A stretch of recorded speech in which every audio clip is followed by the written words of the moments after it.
सवाल इस बात का है कि आप क्यों ऐसा कर रहे हैं। और मोहन यादव जी, आपको यह स्पष्ट करना चाहिए कि आप सिर्फ जाति के नाम पर नहीं आ सकते हैं। आप बताइए, जातिगत जनगणना के सवाल पे आपका क्या स्टैंड है, सोशल जस्टिस के सवाल पे क्या स्टैंड है। आप क्या संघ के उसी सांप्रदायिक फांसीवादी एजेंडे पे चलने वाले व्यक्ति हैं? हम तो जानते हैं यही बात है। मध्य प्रदेश के सीएम मोहन यादव आज आजमगढ़ दौरे पे गए हैं और मीडिया में आया है कि जो आजमगढ़ समेत पूरे उस बेल्ट में जो यादव मतदाता है उसको 2024 के लिहाज से ये बैठकें वो करेंगे, कुछ 5 लोकसभाएं करेंगे। सवाल इस बात का है कि मोहन यादव से हमारा एक सवाल है कि एक तरफ जो है दिल्ली कूच कर चुका है किसान, और उनके ही प्रदेश में जो किसान विभिन्न प्रदेशों से आ रहे थे उनको उन लोगों ने वहां पर गिरफ्तार कर लिया। तो मोहन जी एक तरफ गिरफ्तार कर लिए किसान को और आजमगढ़ आए हैं, और आजमगढ़ जहां पर आए हैं वहां जिस मंदुरी हवाई पट्टी पे उतरे हैं उस हवाई पट्टी पे बगल में ही जो इंटरनेशनल एयरपोर्ट के नाम पर जो किसानों की जमीन छीनी जा रही थी उसके खिलाफ वहां पर महिलाएं, किसान, मजदूर आंदोलनरत हैं पिछले 1 साल से भी अधिक समय से। क्या मोहन यादव जी को वक्त मिला वहां पर जाने का? क्यों? क्योंकि उनके जो लोकल सांसद निरहुआ है उनके पास तो वक्त नहीं है, और लोकल सांसद निरहुआ के पे इतना वक्त नहीं बल्कि वो तो बोलते हैं कि वहां पर जो महिलाएं पुरुष बैठे हैं वो सरकारी जमीन पे कब्जा करके बैठे हैं। आजमगढ़ जो आते हैं, आजकल बीजेपी बनारस और गोरखपुर मीटिंग न करके आजमगढ़ मीटिंग कर रही है और इस लिहाज से कर रही है कि हम आजमगढ़ को प्राथमिकता दे रहे हैं। हम जानते हैं आजमगढ़ को प्राथमिकता नहीं, जो आपका जो सांसद दिनेश लाल यादव निरहुआ है उन्होंने बोला था कि आजमगढ़ के लोग मनबड़ हैं, इनका घुटना तोड़ दीजिए, इनको मार करके ऊपर भेज दीजिए, इनको जेल में डाल दीजिए। तो जो इस तरह की उल्टी सीधी बयानबाजियां की थी, आप दरअसल उसको मोहन यादव के जरिए या इस तरह की मीटिंगों के जरिए आजमगढ़ में आप इसको जो है तमाम सवालों को खत्म करना चाहते हैं। लेकिन आजमगढ़ के लोग बखूबी जानते हैं कि आप किसान विरोधी हैं। 1 साल से अधिक समय से किसान जिस तरीके से जो है दिल्ली बॉर्डर में बैठा था, आजमगढ़ में भी बैठा है। वहां पर भी आप का जो किसानों के प्रति आपका जो है भाव था वो लगातार किसान विरोधी था, और आजमगढ़ में भी आपका भाव किसान विरोधी है। दूसरी तरफ कि पूर्वांचल एक्सप्रेसवे के किनारे जो इंडस्ट्रियल कॉरिडोर के नाम पर बड़े पैमाने पर जमीनें छीनी जा रही है, वहां पर भी जो किसान जा रहा है। और उसमें साफ तौर पे मैं कहना चाहता हूं मोहन यादव जी से कि मोहन यादव जी, आप जिस जाति को लेकर आपको भाजपा राजनीति करा रही है उस जाति की लोगों की सबसे ज्यादा जमीनें जा रही हैं। तो क्या मोहन यादव जी आप जा रहे हैं तो आप उन लोगों से मिलेंगे?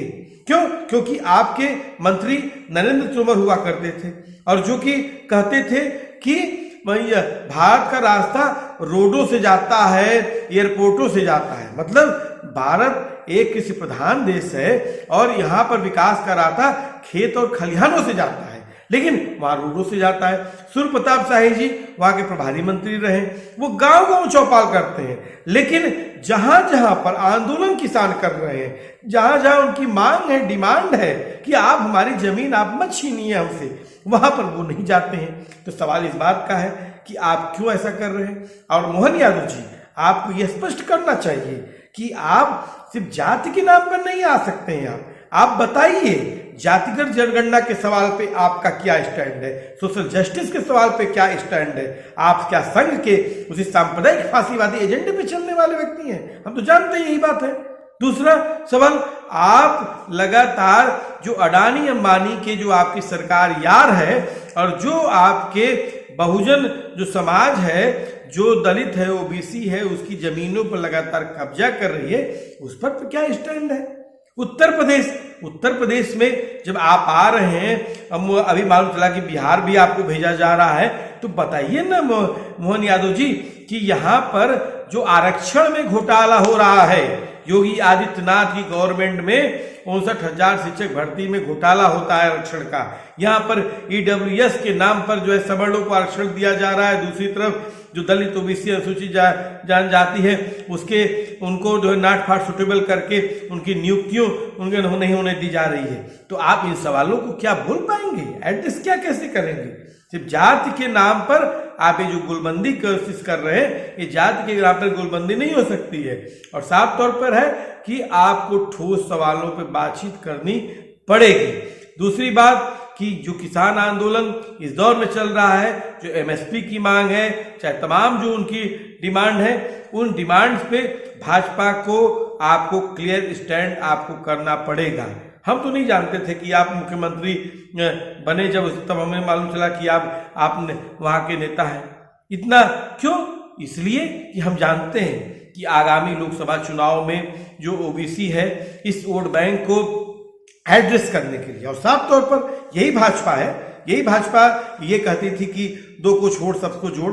ओबीसी और दलित की जो एक प्रमुख जातियां थी उनको छोड़ करके और उनके ऊपर आरोप लगाती थी, और आप जिस जाति के हैं उसके ऊपर भी आरोप लगता था, यही सब खा गए।